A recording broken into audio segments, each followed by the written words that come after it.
जी, ठाकुर जी के 2 चरण ही श्रीमद् भागवत के प्रथम और द्वितीय स्कंद हैं। दोनों जंघा ही तृतीय और चतुर्थ स्कंद हैं।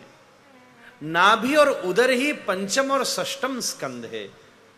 दोनों हाथ ही सप्तम और अष्टम स्कंद हैं।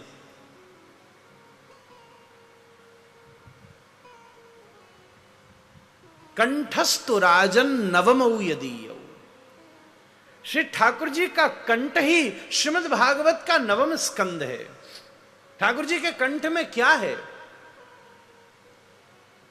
सारे नवम स्कंद को टटोल कर देखिए तो भक्तों की कथा है।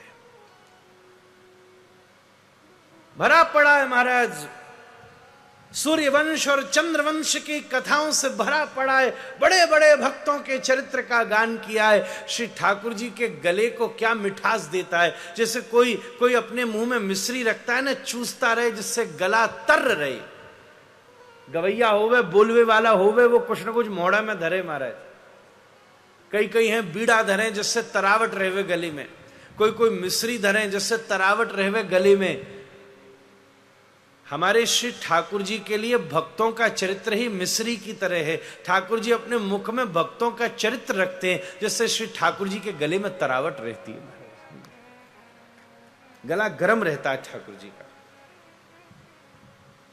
इसलिए कंठस्तु राजन नवमो यदीयौ। श्री ठाकुर जी का कंठ नवम स्कंद है। मुखारविंदम दशमम प्रफुल्लम।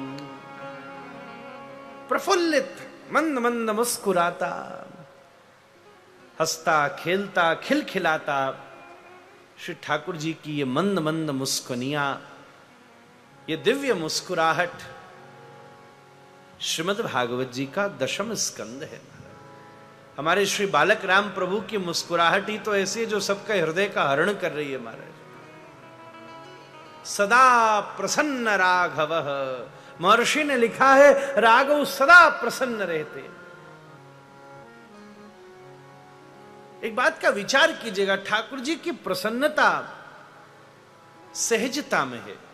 किसी की भी सहजता उसको प्रसन्न रखती है। इसलिए दशम स्कंद में भगवान की खूब सहज कथा है महाराज। खूब भर भर के गुण तो सब जगह भरे, पर दशम स्कंद सुनो तो क्या सुनने को मिलेगा? बोले हमारे लाला ने कहा कि बोले वहां जाके माखन चुरायो, वहां जाके गैया चराई। गो धूलि धूसरित अंगम, गैया की धूली में धूसरित हो गया। गोपाला जिर कर दमे बिहर से विप्राध्वरे लज्ज से भ्रू से गोदन हुं कृति स्तुति सतई मौनम विदत्ते सता।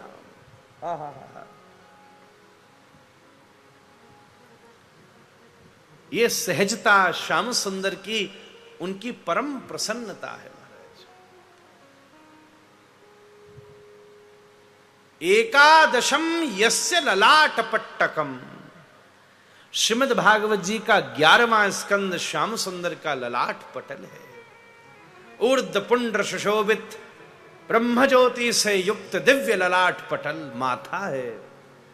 और शिरोपि यद्वादश एव भाति। दिव्य किरीट मुकुट से सुशोभित ये शिरोभाग ही श्री श्याम सुंदर का शिरोभाग ही कुंतल अलकावलियों से आच्छादित ये दिव्य केशों से अवस्थित ये दिव्य शिरोभाग श्रीमद् भागवत जी का 12वां स्कंद है।